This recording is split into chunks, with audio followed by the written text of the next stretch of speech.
Eh bien bonjour, aujourd'hui pour ce retour dans une nouvelle séance de guidage. Nous sommes toujours dans ce chapitre 5 assez particulier dans la mesure où il présente des éléments complètement nouveaux sur la matérialisation de la réalité physique qui nous entoure, avec ces notions de points de coordination qui sont situés un petit peu partout. La dernière fois j'avais fait un schéma avec une proposition, une hypothèse de répartition de ces points avec la notion d'angle, puisque Seth expliquait qu'il y avait, il résulte du positionnement de ces points de coordination certains angles invisibles. Et voilà, il disait, certains angles sont plus sur la périphérie que d'autres et moins favorables à une croissance active. Il parlait pour les plantes, hein.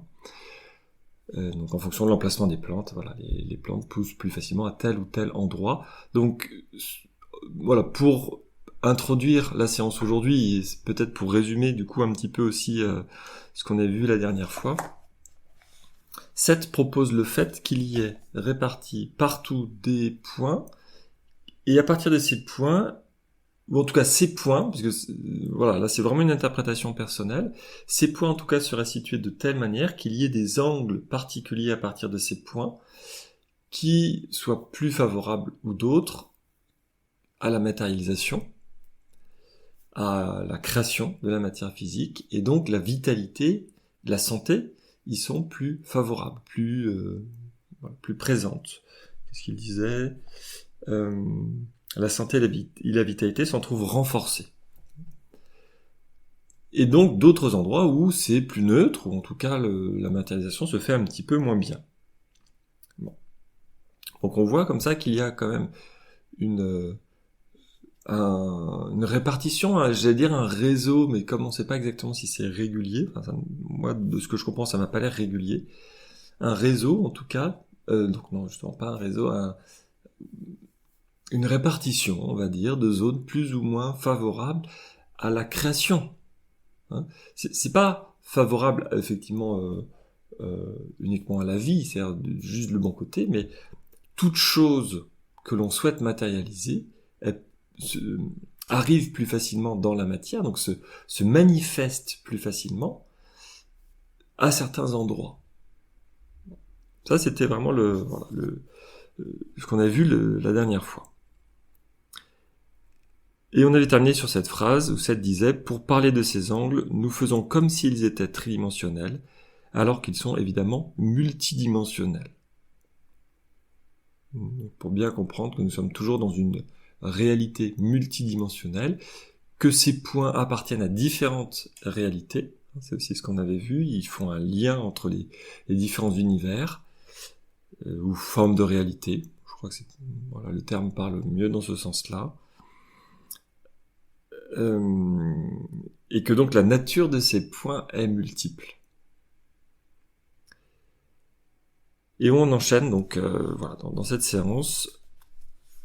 Seth nous dit à la suite que la nature de ces angles n'est pas le sujet principal de mon livre. Il n'est donc pas possible de les expliquer ici en profondeur. Voilà, tout simplement. Le livre Seth parle est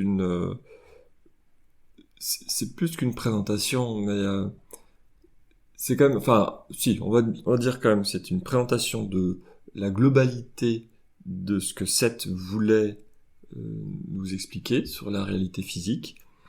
Et après, certains sujets vont être approfondis dans ses livres suivants. Donc ça, c'est vraiment le tout premier livre de Seth. Et dès le début, il a voulu déployer comme ça, donc plein de thématiques, mais un chapitre égale une thématique. Mais il n'est pas allé forcément au bout de ce qu'il voulait dire, de la complexité de ce qu'il voulait apporter comme information. Donc voilà, effectivement, là, il le dit que pour ce détail-là, la nature de ces angles exactement, n'est pas le sujet principal de mon livre. Et donc, voilà, il ne va pas les détailler. Je crois que c'est dans le livre Le matériau de Seth. Bon, je vais juste quand même donner l'exemple à ce qui me revient en tête, puisque il avait demandé à Jen, Enfin, en tout cas, voilà, je me souviens de cette image de Jen, je pense que c'était pendant une pause de session. Jen et Robert avaient échangé avec eux, et justement, suite à cette notion de point de coordination, Jen disait, mais voilà, je sens effectivement un point qui m'attire, parce que Seth disait, on en avait parlé dans la séance précédente, certaines personnes sont plus sensibles que d'autres et vont donc sentir les endroits qui sont favorables, on va dire. Et même, il disait, donc pas dans ce livre-là, qu'on peut sentir la direction où vont nos pensées. Donc ça, c'est très particulier à imaginer.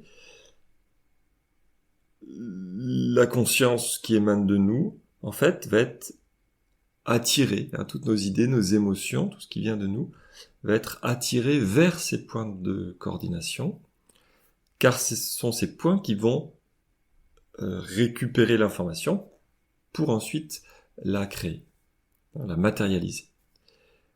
Et Jen avait dit dans une séance, enfin dans la pause, qu'effectivement elle sentait que ses idées partaient vers une direction particulière.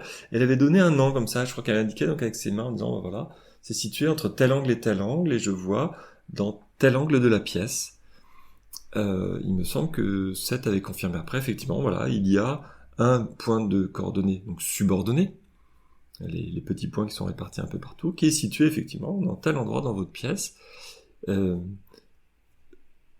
donc, on comprend que, comme la création se fait plus facilement, eh bien, si on a des idées, on va dire si on est optimiste, ou si on sait ce qui nous fait plaisir dans la vie, ou si on sait en tout cas ce que l'on veut, eh bien, a priori, plus on est proche de ces points-là, ou bien si on est dans le bon angle d'approche, c'est là où effectivement il y a une subtilité qui est pas très claire, mais Seth nous redit que la nature de ces angles n'est pas le sujet principal de son livre.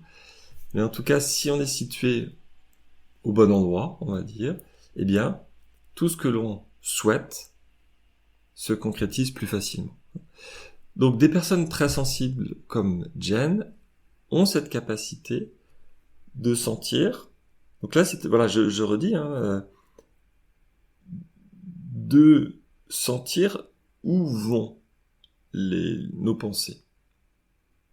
Voilà. Depuis là où je suis, où partiraient mes idées, dans quelle direction, et ça donnerait la localisation. Alors la distance après à évaluer, c'est-à-dire que si on fait en triangulation, on se met à différents endroits dans la pièce, et bien le croisement de ces directions-là donnerait la localisation du point.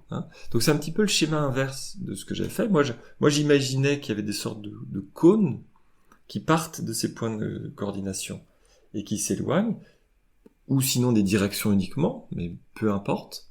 En tout cas, si on est quelque part dans une pièce, on voit le chemin inverse. On voit vers quel point de coordination se dirigent nos pensées.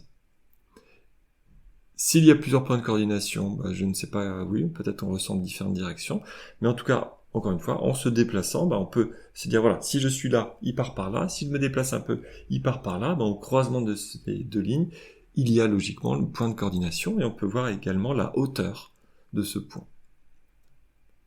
Voilà pour vous donner un peu une idée, ce qui peut être éventuellement, des personnes très sensibles peuvent localiser ces points de coordination avec cette manière-là, en déployant justement vos sens internes, vos sensations. Autant faut-il déjà savoir voilà, qu'est-ce que ça veut dire mes pensées se dirigent vers tel endroit, elles sont aspirées vers tel endroit.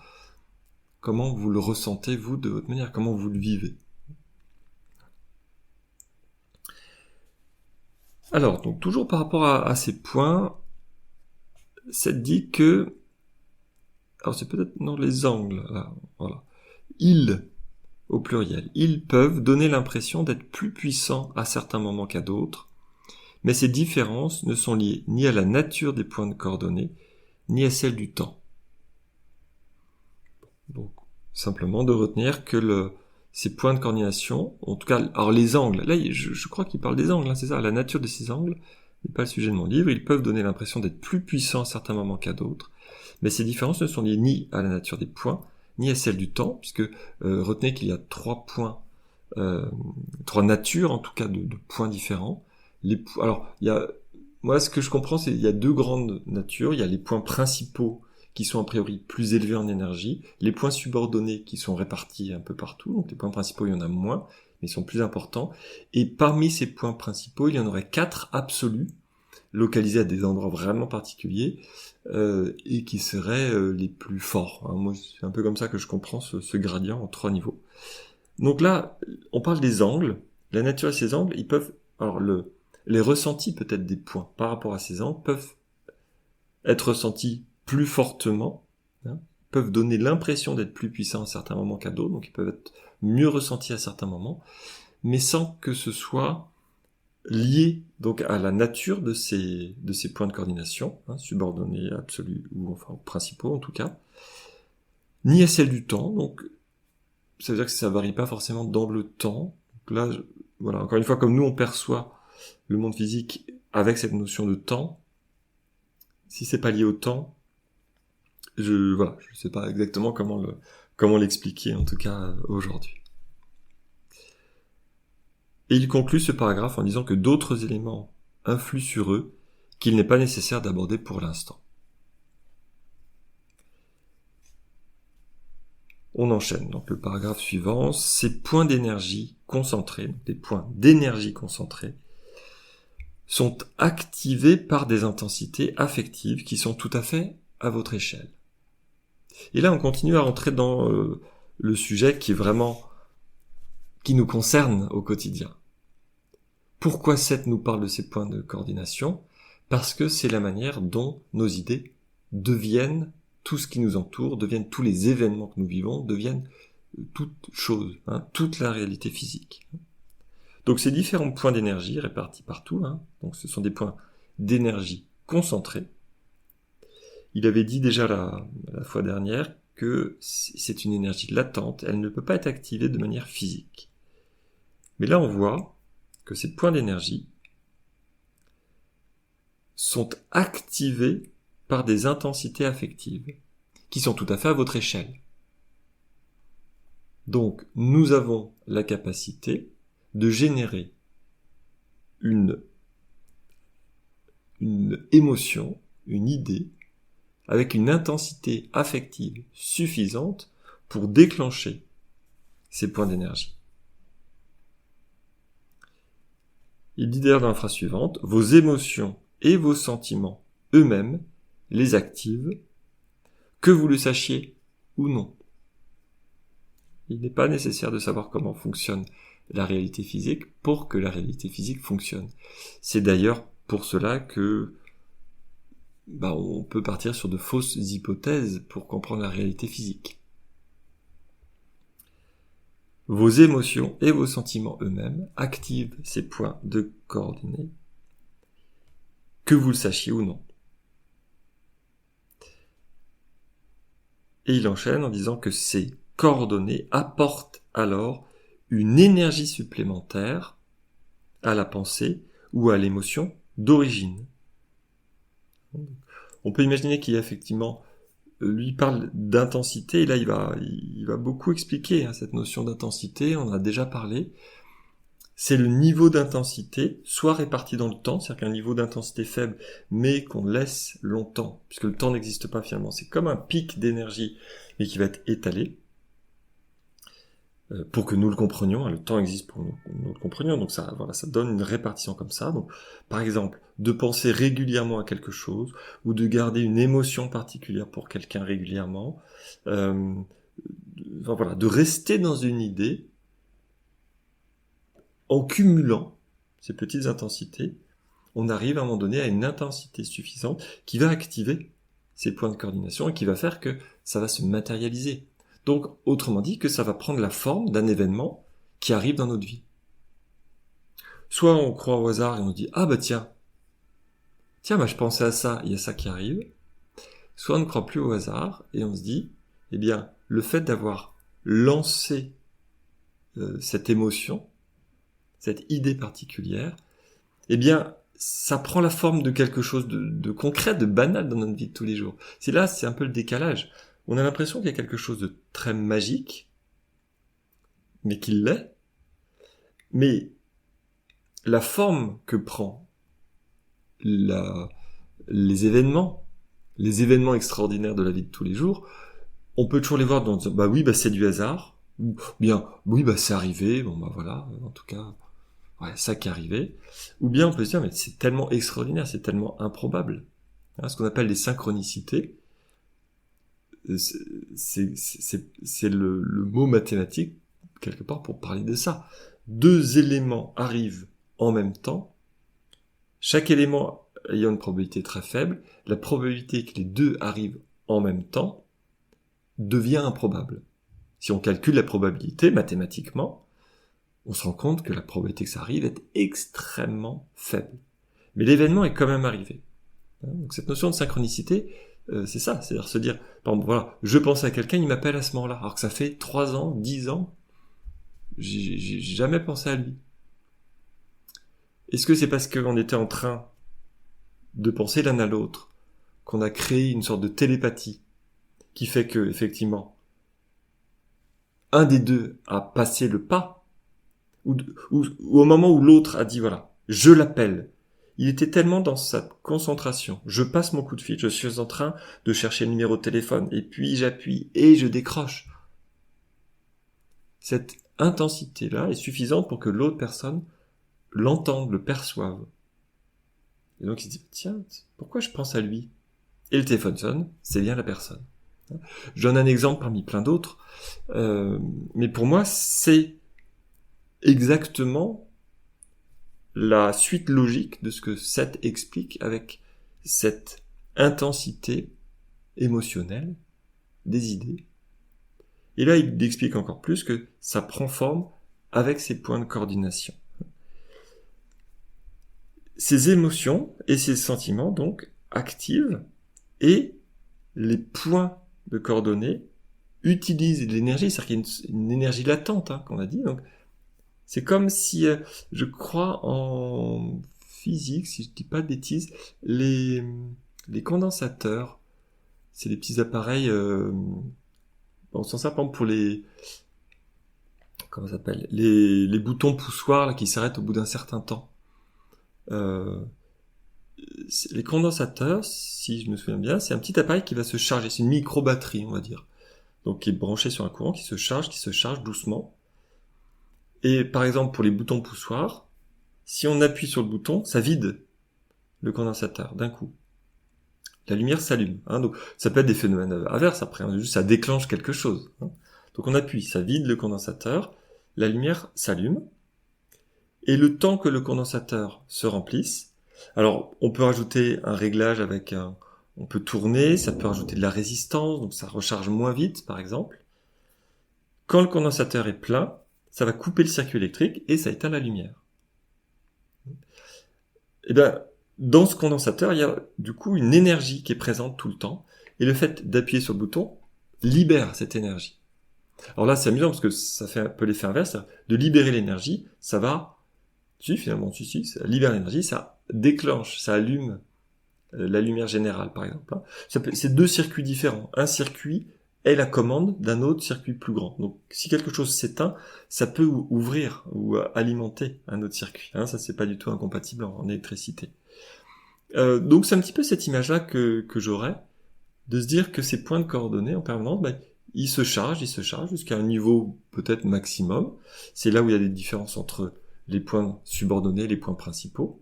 Ils sont peut-être plus ou moins capables de se charger d'un niveau d'intensité différent. Et que quand il y a quelque chose suffisamment puissant pour le déclencher, il faut pousser suffisamment fort sur le bouton, ça déclenche, l'énergie va être utilisée, donc on imagine que le point se vide, entre guillemets, mais en tout cas, l'énergie se déclenche, et ça crée autre chose. C'est un point de commande qui va créer autre chose.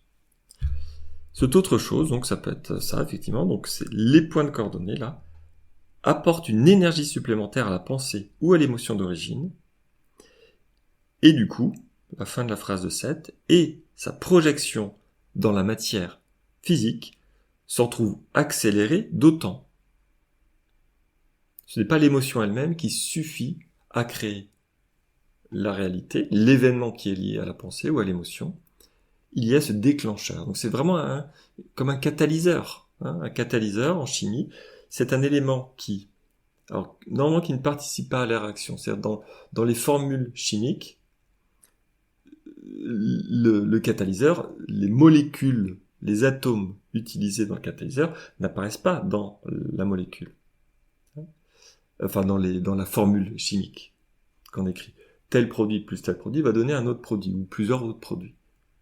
Le catalyseur permet la réalisation ou accélère la réalisation de la réaction chimique. Donc là, c'est un petit peu cette image-là, en se disant que là, c'est même plus que ça, puisque ça va récupérer une énergie et décupler l'énergie de l'émotion originelle. Donc là, j'en parle de manière un peu physique, mais c'est effectivement ce chapitre, il est assez particulier, comme je vous disais, il sort vraiment de ce dont Seth parlait avant, et il nous parle des éléments vraiment très concrets, mais c'est ce qui se passe tous les jours, en permanence. Dès qu'on a une émotion, dès qu'il se passe quelque chose, dès qu'on a une idée, dès qu'on veut créer quelque chose, dès qu'on veut mettre en place un événement, peu importe, il faut que nous passions suffisamment d'intensité dans cet événement pour que, effectivement, ça prenne forme. Et bien concrètement, ça passe par ces points de coordonnées. Donc, il y a une énergie qui est donc apportée de manière supplémentaire, et donc la projection dans la matière physique s'en trouve accélérée d'autant. Et il conclut ce paragraphe en disant « C'est le cas quelle que soit la nature du sentiment. Seul compte ici son intensité. » Donc là, on y reviendra, cette notion de nature du sentiment, mais on comprend déjà que je sois en colère ou que je sois extrêmement joyeux, c'est une intensité très forte. Eh bien, quelle que soit la nature du sentiment, je suis très en colère ou je suis très heureux, ça se déclenchera aussi fort. C'est l'intensité uniquement qui compte. Donc il y a une sorte de gradient d'intensité, on va dire, là c'est quelque chose d'un petit peu imaginaire, on va dire, quoique on peut le ressentir comme ça. On peut être dans une émotion neutre, on va dire. Voilà, je suis ni heureux, ni malheureux. Mais malgré tout, je pense que dans le neutre, il y a quand même un sentiment un peu, je dirais c'est plutôt l'apaisement. C'est si on n'est pas envahi par des émotions négatives, si on constate que dans sa vie il n'y a rien de négatif, il n'y a rien qui nous tire vers le bas, même si on n'est pas extrêmement en train de vivre quelque chose de joyeux là tout de suite, on est plutôt de l'ordre de l'apaisement, de être zen, comme on dit. Je n'ai pas de stress, je suis apaisé, je suis calme, je suis présent, je suis donc quelque chose de l'ordre de la plénitude. Je suis pleinement dans ce que je suis en train de faire. Donc le neutre, j'ai quand même l'impression qu'on va utiliser des mots plutôt positifs pour ce neutre. Mais ça, c'est ma vision. C'est ce que je vous propose, en tout cas aujourd'hui, dans cette explication.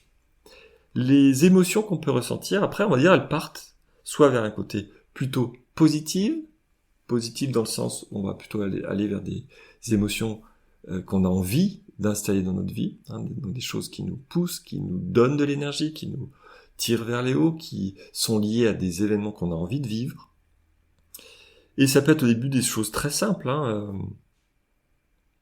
une intensité, justement, puisqu'on est en train de parler de l'intensité, une intensité très, très faible. Je suis, je suis, je sais pas, ça peut être le début. Est-ce que heureux déjà, c'est trop fort? Non, mais pourquoi pas? Bon, admettons. Voilà, je suis content, je suis heureux, je suis joyeux, je suis très heureux, j'exulte de joie. Bon, voilà, là c'est je sais pas si c'est le même mot de vocabulaire que vous utiliseriez, mais c'est un petit peu une sorte de gradient comme ça dans les émotions jusqu'à quelque chose de très fort, donc dans l'intensité, positif. Mais on retrouve bien sûr la même chose du côté qu'on n'a pas forcément envie de vivre. Hein. Je suis un maussade. Voilà, je suis pas bien, je suis maussade, je suis triste, ou après ça peut être, voilà, alors, la colère c'est encore un peu une autre type d'émotion. Alors on peut peut-être aller vers la dépression, si on va vers la tristesse, hein, ça peut amener vers quelque chose de, je suis vraiment je suis fatigué, jusqu'à effectivement une immobilité complète, quelque chose, ça s'écroule, qui va être très puissant. Une dépression, ça va être très très fort. Hein. Donc là, j'essaie d'imaginer un petit peu un gradient comme ça pour parler de cette intensité, de ce qu'on ressent dans la vie de tous les jours. Eh bien, les points de coordonnées vont réagir en fonction de l'intensité. Donc on voit qu'il y a quelque chose où, quand on est dans quelque chose plutôt au centre, plutôt neutre, autour de ce point neutre, ça va pas forcément déclencher des événements particuliers. C'est un petit peu un fond. Voilà, je suis dans ces émotions-là. Et donc si on oscille entre des émotions assez faibles, en yoga on parle d'équanimité, hein, de ne pas être perturbé par ce que l'on ressent. On reste équanime, on reste neutre. C'est un côté particulier dans le yoga. Peut-être que je ferai une vidéo un jour là-dessus.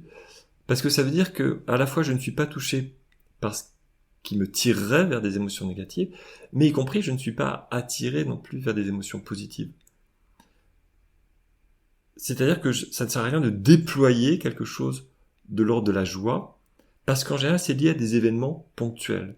Et comme tout passe, là, je vous fais vraiment très condensé, hein, un petit peu un résumé de la philosophie autour du yoga. Comme tout passe dans la vie, et bien si je me laisse toucher par quelque chose de positif, c'est-à-dire que je suis aussi sensible à quelque chose de négatif. Et donc que je ne reste pas dans l'observation neutre de ce qui m'arrive. Je suis parfois, je suis super joyeux. Oui, mais ça joue le yo-yo, parce que ça va redescendre, parce que ce qui m'a amené à être joyeux va passer.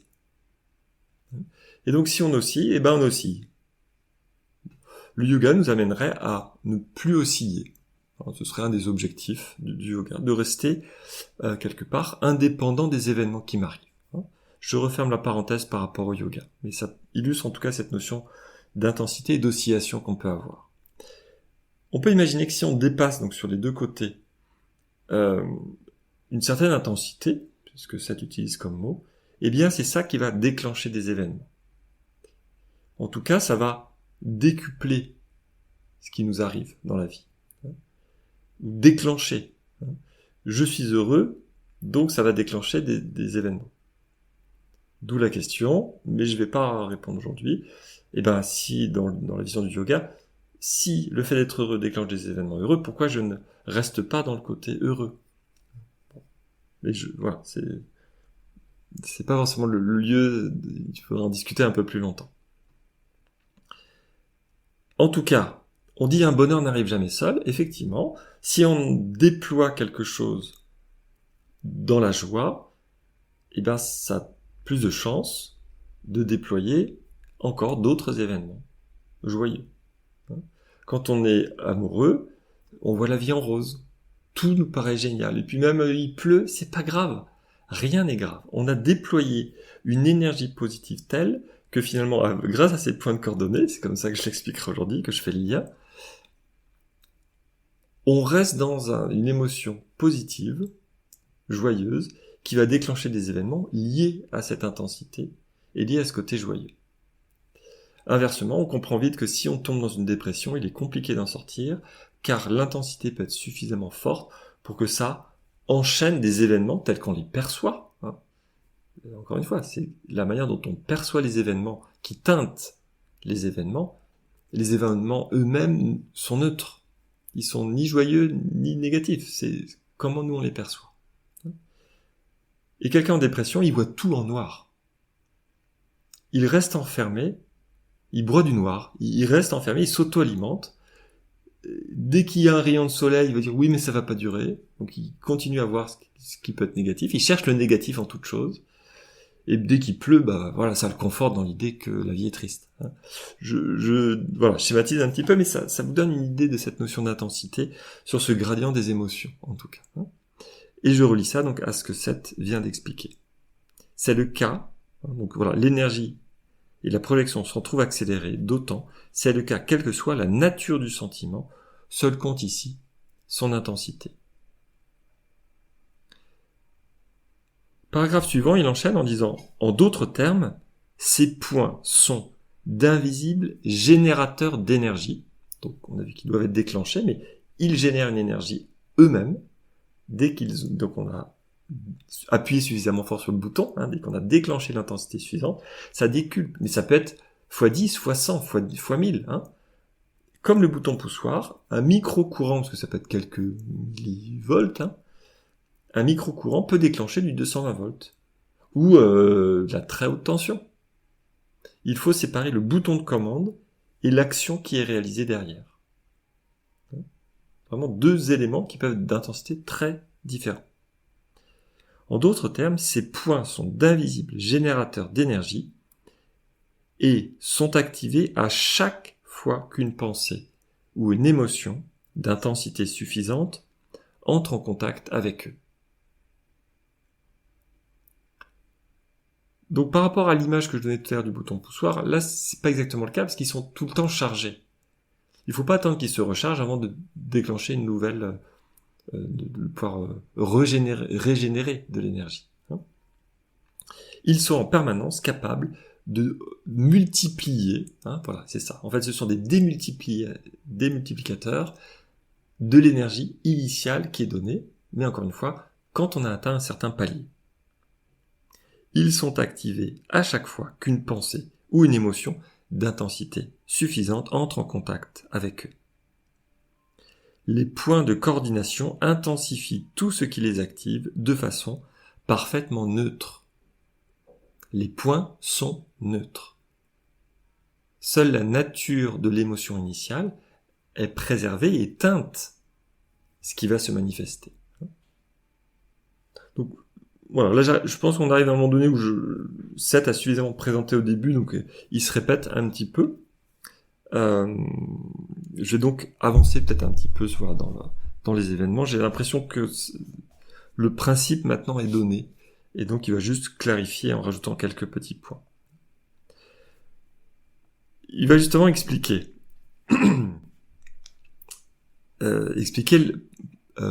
l'importance de ce matériau et ce qui s'installe dans la session que Jen et Robert sont en train de vivre.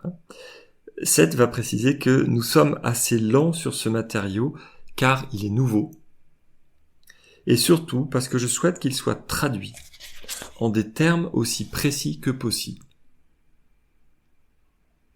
Voilà. Il préfère prendre son temps à certains moments, comme s'il mettait un filtre à chaque fois que Jen propose certains mots, avant qu'elle les dise vraiment, il va vérifier. Est-ce que oui, c'est là? Est-ce que les mots ne vont pas risquer de déformer l'information de base le moins possible?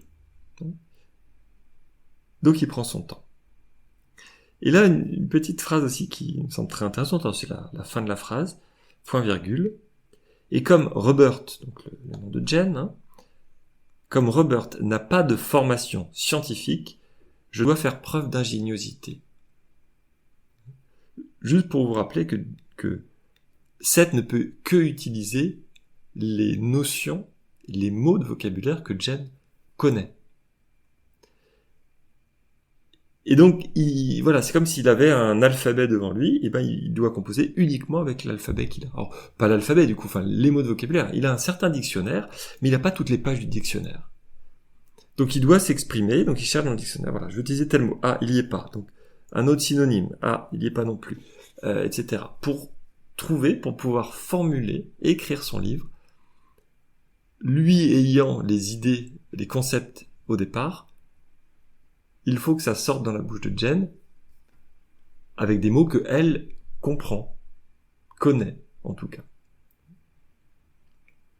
Donc ça c'est vraiment, je trouve cette phrase-là, moi, elle me fait vraiment rire, quoi, dans cette... on peut imaginer une entité qui essaie de communiquer avec les êtres humains et qui est limitée déjà à la parole, donc aux mots, par rapport au concept qu'il veut donner, ça dégrade beaucoup l'information, et puis on comprend bien qu'il y a plein d'informations dont il ne peut pas parler, finalement. Et en plus, puisqu'il a choisi Jen comme porte-parole, eh bien, il n'utilisera que les mots que Jen est capable d'utiliser. Je dois faire preuve d'ingéniosité. Et là, c'est d'autant plus drôle que c'est Jen qui parle pour Seth. Donc c'est c'est Jen qui parle d'elle-même, sans en être vraiment consciente, à partir de ce que Seth lui demande de dire. Fin de ce paragraphe, et même ils vont faire une petite pause. Voilà, Seth nous dit, vous pouvez faire une pause. Une pause assez longue, de 22h39 à 23h14. C'est rare, là, presque plus de 40 minutes, là, c'est quand même assez rare. Avant de commencer le paragraphe suivant, je vais en profiter également pour faire une petite pause dans cette séance, et on se retrouve juste après. Voilà. À tout de suite.